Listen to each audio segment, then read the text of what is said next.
So I want to tell you the story of Summit. This morning I gave you the big ideas and our beliefs and some of the big pieces, but I want to tell you the story. And I hope it's a story that inspires you because we are entrepreneurs and we do very innovative things, but we're also an existing set of public schools that is transforming and changing ourselves. And so I hope you're inspired by that story and that it makes you feel like it's something that you can do.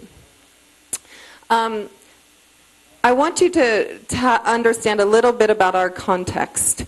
And so the first thing I want to tell you is my schools are in California, in the United States. And in California, we educate 1 in every 8 students in America.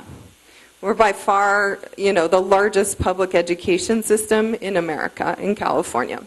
And in California, only 24% of the students who go through our kindergarten through 12th grade education system are even eligible to apply to go to one of our colleges or universities. Only 24%. And as you heard this morning, along the way, 1/3 of the students who started drop out. And they don't even get a high school degree. They don't make it through 12th grade. Now, where I live and where my schools are in Silicon Valley, the percentage is higher. It's about 47% there. But I want you to think about Silicon Valley, and this is where we have Google and Facebook and the world's technology companies. And if you don't have a college degree in Silicon Valley, you're not going to make a living wage. You're not going to be able to buy a home. You're not going to be able to have a family without really, really struggling. And so even in Silicon Valley, there's between 40 and 60% of the students who come to Summit, their families live below the poverty line in America. So they live on an amount of money that's at or below poverty. So even there, where you have all this amazing technology, we have lots and lots of students who are living in poverty and also not making it to college. So that's our context, and I think that many of you live in a very similar context. And so our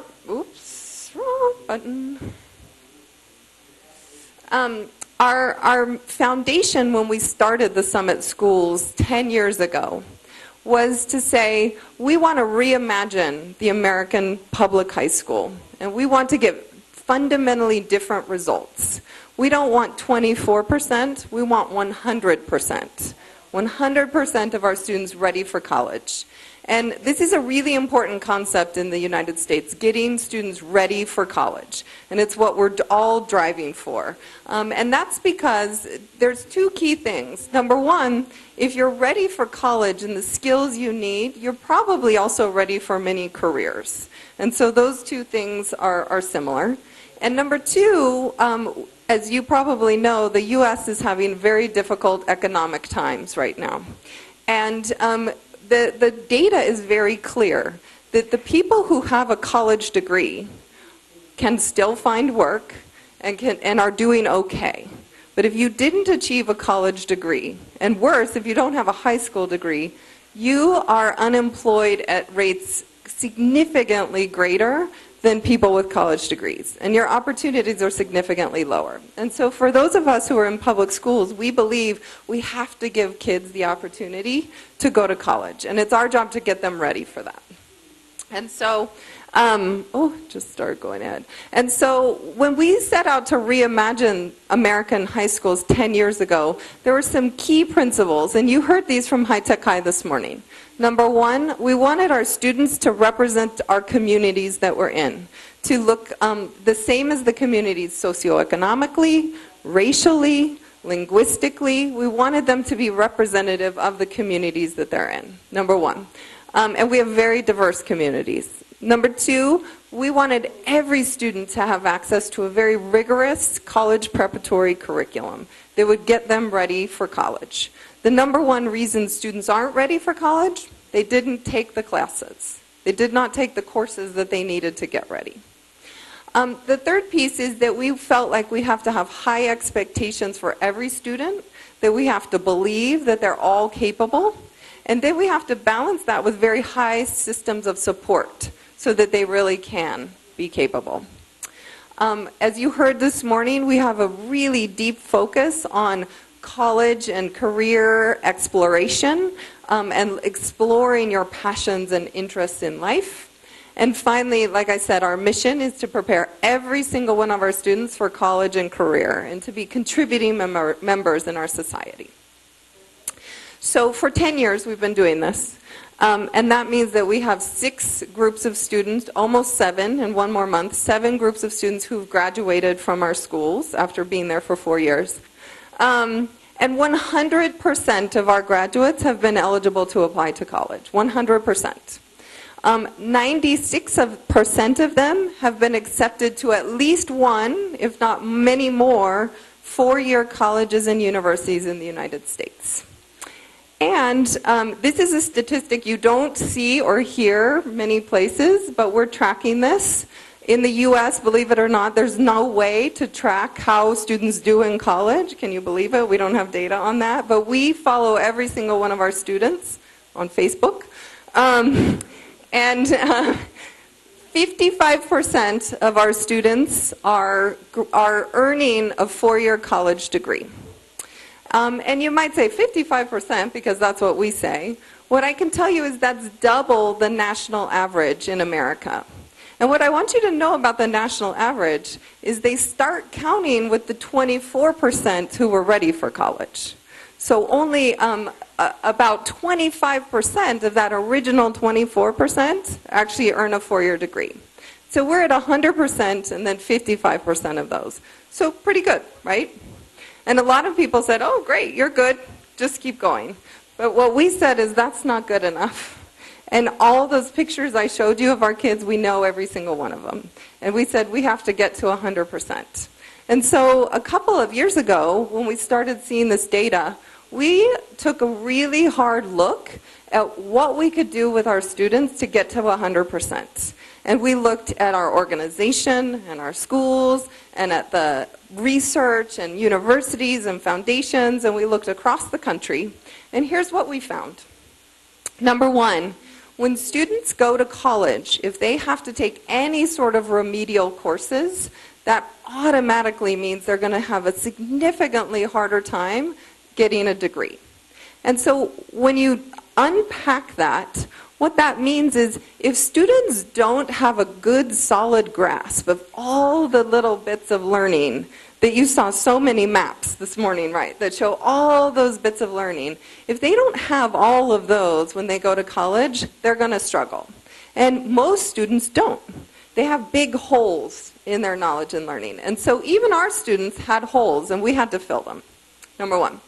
And then the second piece was that high support that we were offering to students. All of these supports, we have after school and mentors and tutors and all sorts of supports.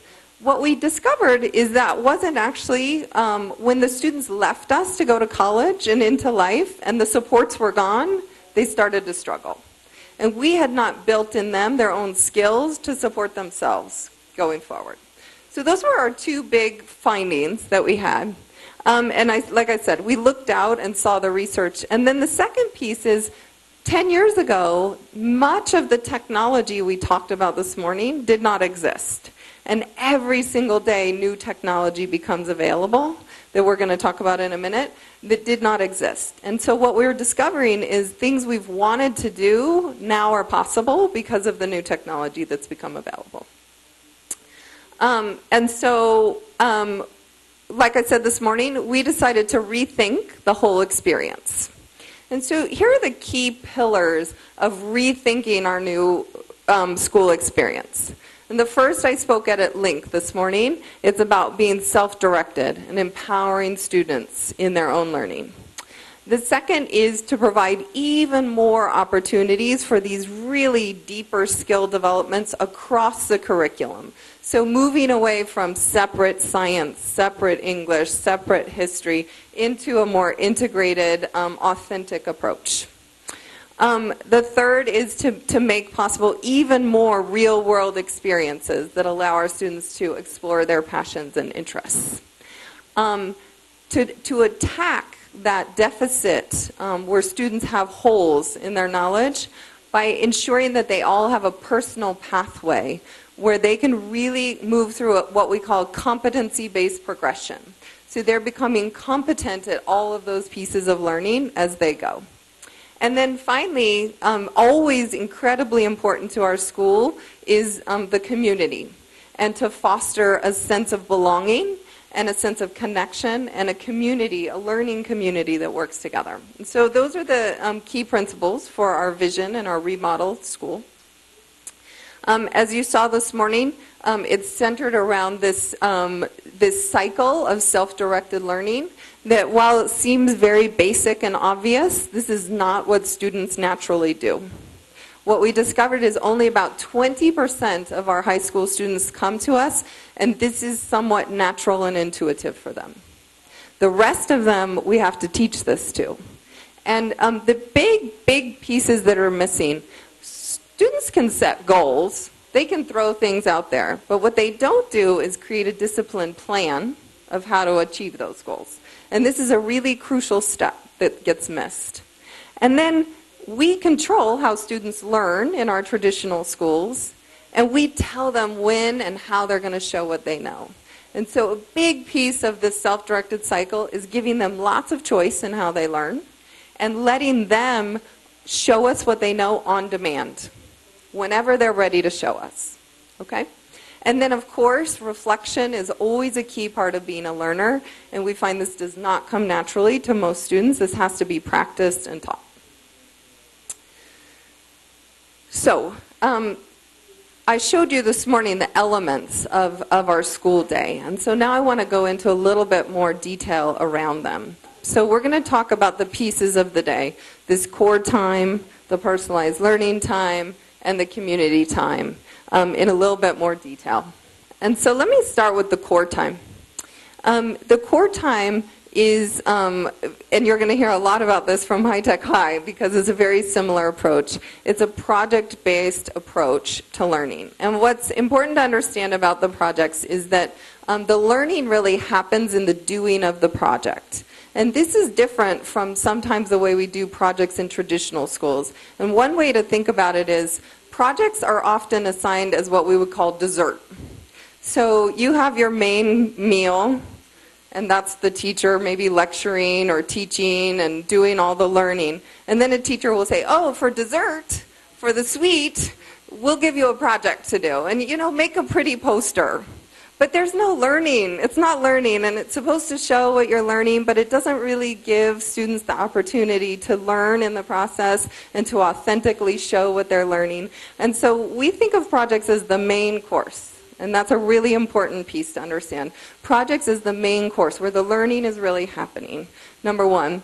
And number two, where they're really, really focused on practicing those cognitive skills, so the deep skills. And they need to bring the content knowledge with them and apply it in the project, but that's not where they're learning the content knowledge.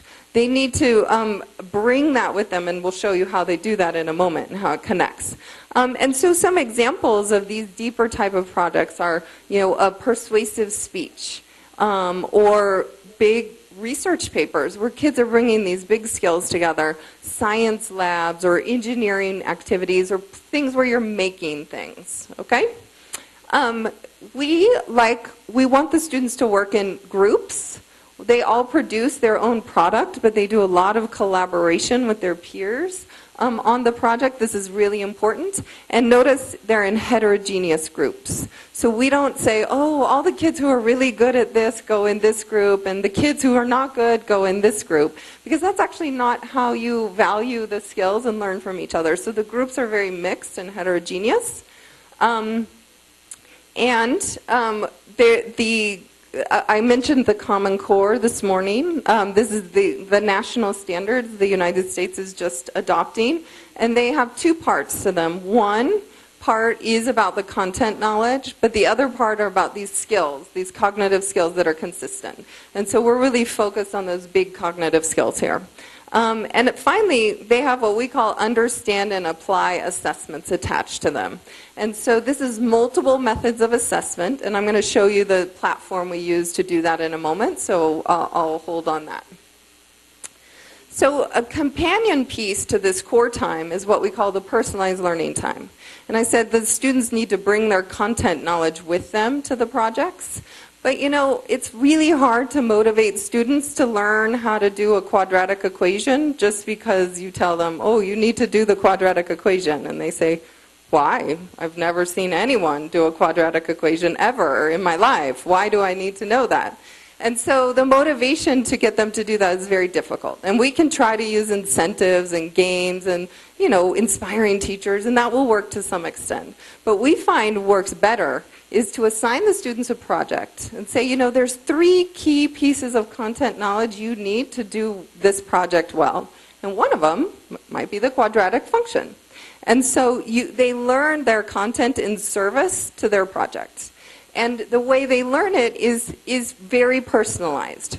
So when you assign a project, you might have 4 students in a group and 3 concepts, and 3 of the 4 students might know one of the concepts, and that one might know 2, and you might know another one. And so rather than make them all do all of those things, we give them pre-assessments, we know who knows what. And so we say, just focus on the ones you don't know that you're going to bring to the project. And the way we do that is through this competency-based progression. So we know what all the students know at all those discrete levels. They have their own map that shows them that. And then we give them a playlist for every piece of content knowledge they don't know. And I'll show you the platform for this in a moment. And they work through the playlist, and they have a lot of choice there. And so that's what happens in the personalized learning time. And then they can show what they know on what we call a no-do assessment. And these are all multiple choice. This content knowledge can really be assessed fairly effectively through multiple choice assessments, and we can get to the heart of if they've become competent there. So those are 2 big pieces of the day. And then there's the expeditions. And I said there's 2 months of the year where students are engaged in the expeditions. And so, like we talked about this morning, these are real-world, authentic experiences that take multiple skills and happen out in the world, generally outside of the school walls. And they're designed for students to explore their interests and passions. And so we spend a lot of time asking the kids, what do you care about? What are you interested in? What do you want to do? And mining all of that data that we have and talking to them about it. And then designing expeditions that serve those interests. And there are 5 big themes for our expeditions that these things fall under.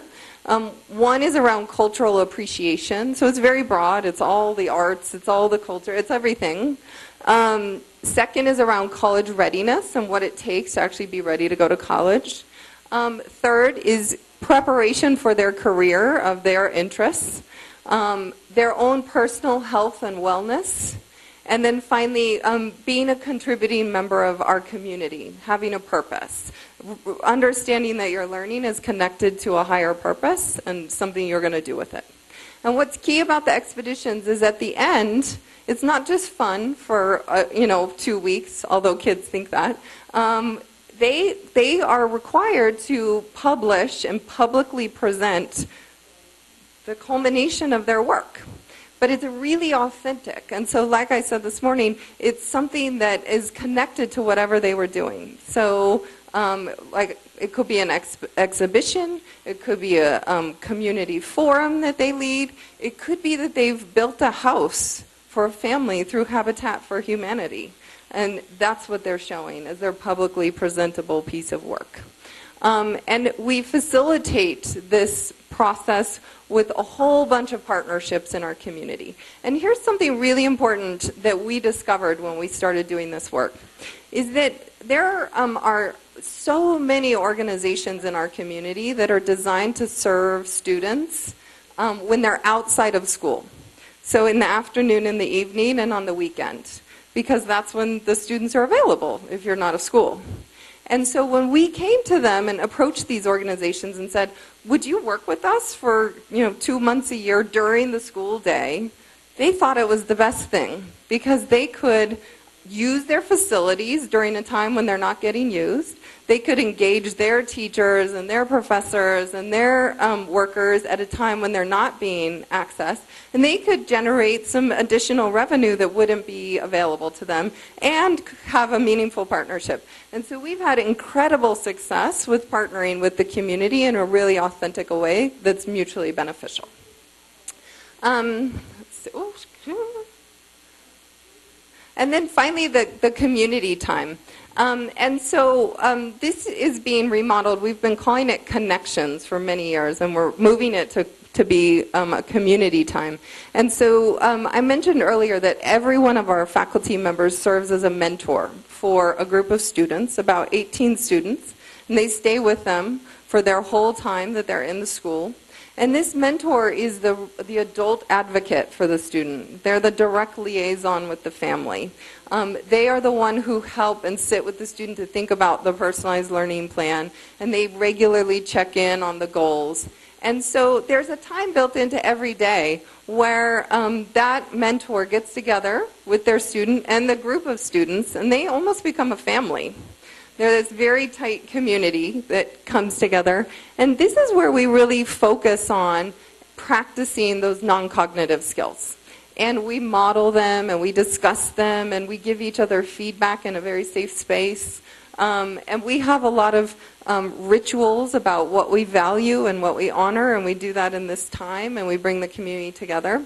And so that is the community space. And it's really focused and centered around knowing that if students feel that they belong, and this is something that the research is showing very clearly in America, students who enter college or even high school, and in the first 3 weeks say, I don't think I belong here, are far less likely to actually make it through.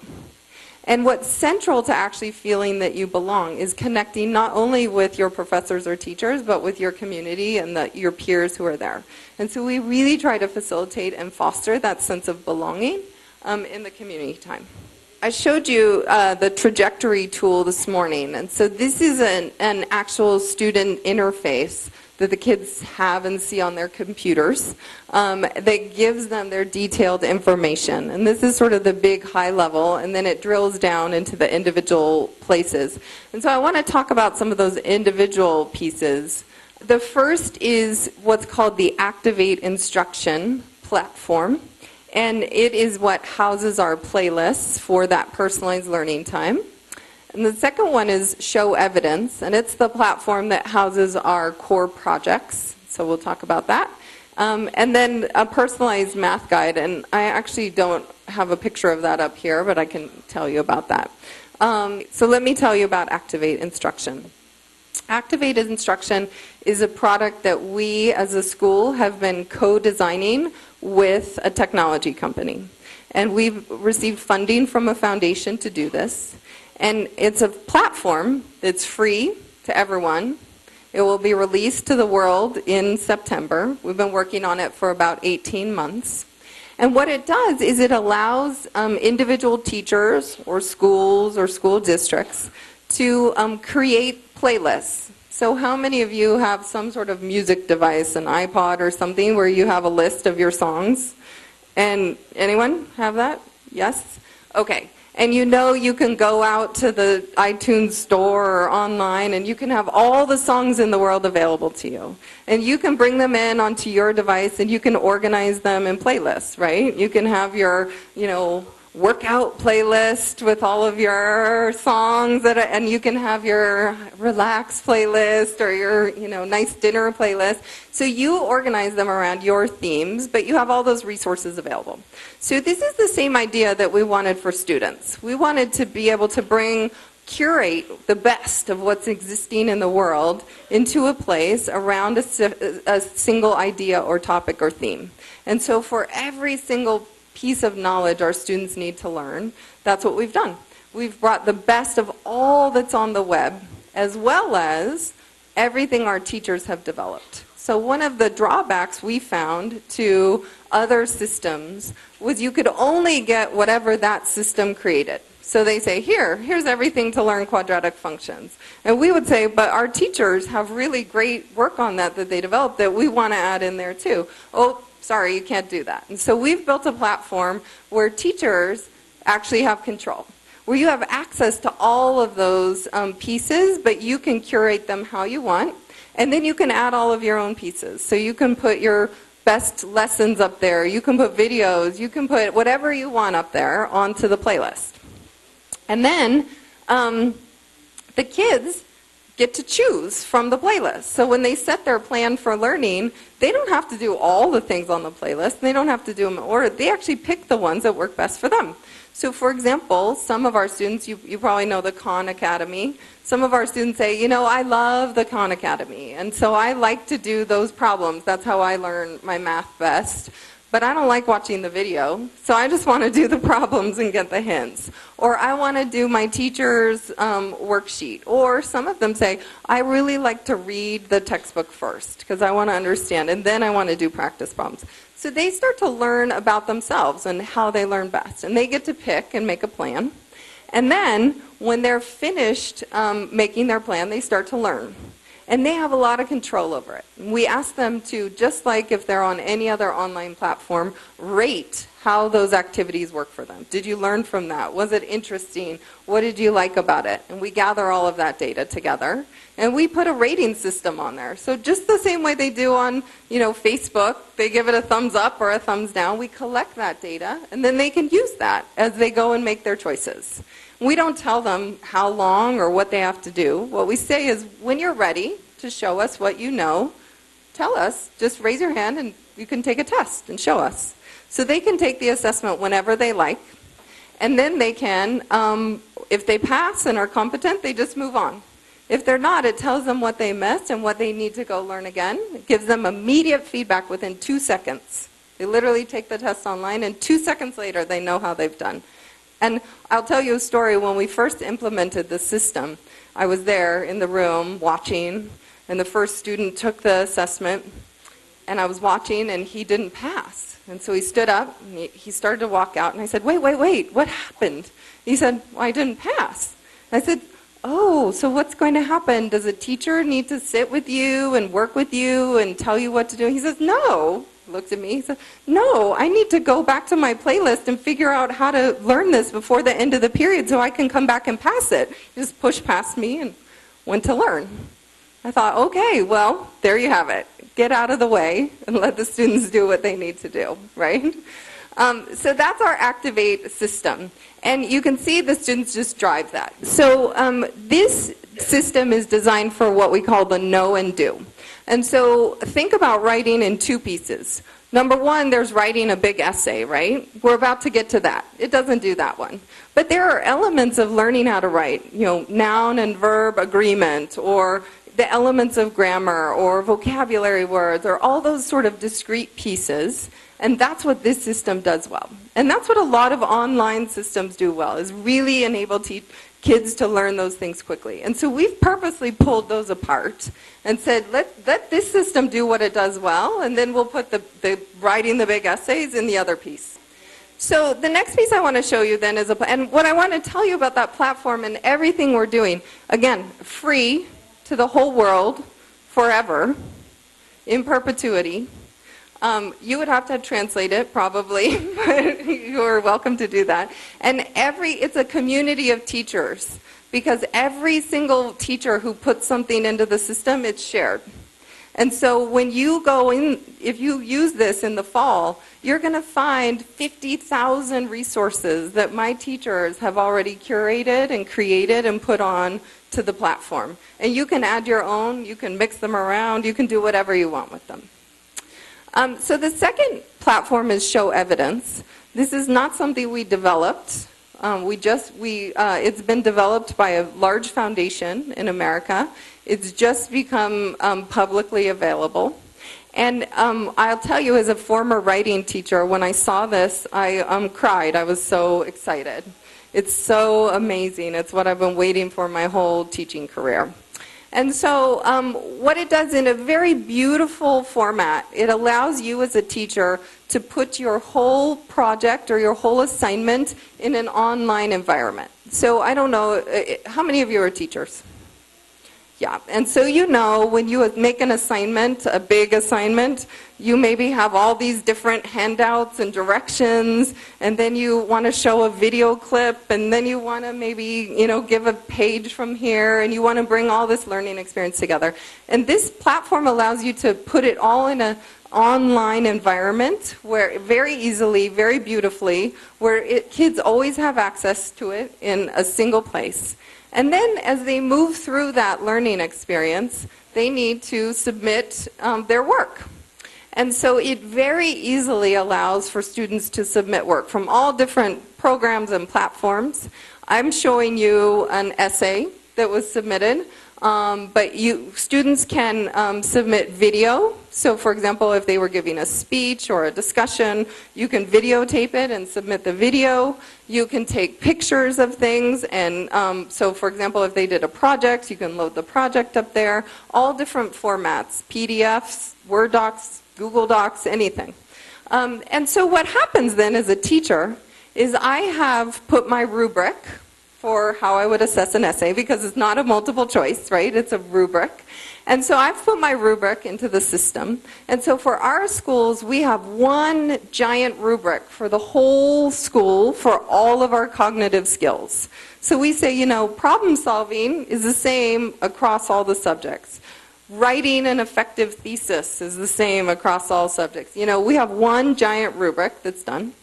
And then what we do is we create what are called indicators or look-fors. What are you looking for as evidence? We talked about evidence this morning, that the student actually developed an idea or wrote an effective thesis or whatever you're looking for. And so as a teacher, I can very quickly and very easily take this submission, and I use either highlighting or a box or a pin. I can use whatever I want, and I can just, when I see evidence of something, I just highlight it, or I box it, or I drop a pin there. If I want to, I can leave a comment for the student. I can record it. I can just talk to them, and it embeds right in there. Or I can type it really quickly. No more red pens. Red pens are going to live a very long life. We don't need to use them anymore. And I go through the whole piece, and I just look for the evidence. Okay? And then when I get to the end, it is automatically, for me, told me how many pieces of evidence I found and to what degree they were on my rubric, because my look-fors were attached to that. And it shows me, based on this is how the student's doing in these very key skills. This is the evidence we see. And that translates to a way we can give feedback to the students automatically that says, here's how you did, here's where your scores are on this rubric, and then we tell them, you need to be at this level on these skills to move forward. Isn't that amazing? Isn't that awesome? If you've ever graded a paper, you know how you sit at the end and you're like, oh, what's the grade and what's the score and how does this add up? It's very data-driven. It's very clear. Here's the better part. How many of you are administrators or run schools or do professional development? Anyone like that? Okay. So every project, every piece of work that's in this, it keeps a digital portfolio for students. So we have all their pieces. Because we use the same rubric, we see how they perform in different subjects and over different years. We can keep all of that. We can watch their growth on these performance tasks. We can see where they have holes, and we can go back and fill those holes in if they're missing a piece of it. We can also have multiple graders. So you can have a student assess themselves, and a peer, and a teacher, or multiple teachers. You can use this for professional development, where you can have teachers calibrate their assessment, and they can all assess the same thing on the system. It will show you the differences. It will show you how different classes performed against other classes. It has all of this data that's easily accessible that we can actually do something with as a system. Right now in our schools, when teachers grade, usually those grades live in grade books. and they're one single score or grade. And it's not data that's useful, and it doesn't give us feedback or help us drive learning for kids. And so this is an incredibly powerful platform and system that makes time much more efficient for teachers. You can also submit multiple drafts. So once I make comments, kids can just literally go back and just edit a piece of it or improve it and keep it. So with the last few minutes, what I want to talk about and introduce to you is this idea of a lean startup. And there's this book in America called The Lean Startup by Eric Ries. And it started with technology companies.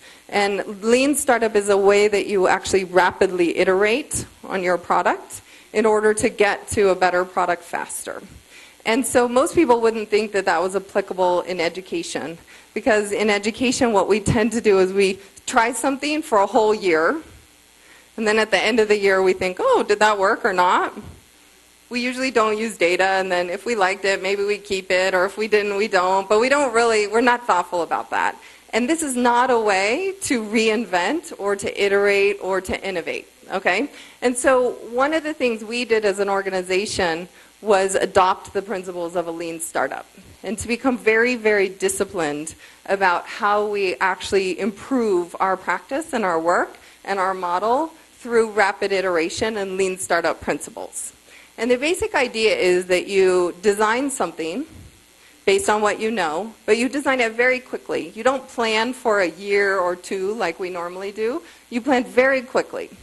And then you build it very quickly. A minimal viable product. You saw that today with the games, the paper-based games, right? Like, you can't go engineer a whole game on a software platform if you don't even know it's good. You have to make a paper one and test it and then learn from it, and then eventually you get to the software platform once you've tested it and built it and iterated. So you build it very quickly, you test it, and you don't test it with your entire system. You test it with a small group very quickly, and you get feedback from that. And then you iterate on that, and you use that feedback in very short cycles. We literally meet weekly and iterate on a weekly basis. A weekly basis right now, using the data and information we gather. And then you repeat that, and you learn from that, and you very, very quickly make a better product. And so this is how we approach this. So rather than waiting for some perfect solution to come, we just start. We build what we know, we learn from it, and we rapidly iterate. And I think this is a really key concept, because if we think we're going to innovate in education on our traditional time schedule of year-long tests, we're never going to get there, or at least not while I'm alive. And so we've got to adopt a lean startup mentality. I think that's it for now. Yeah.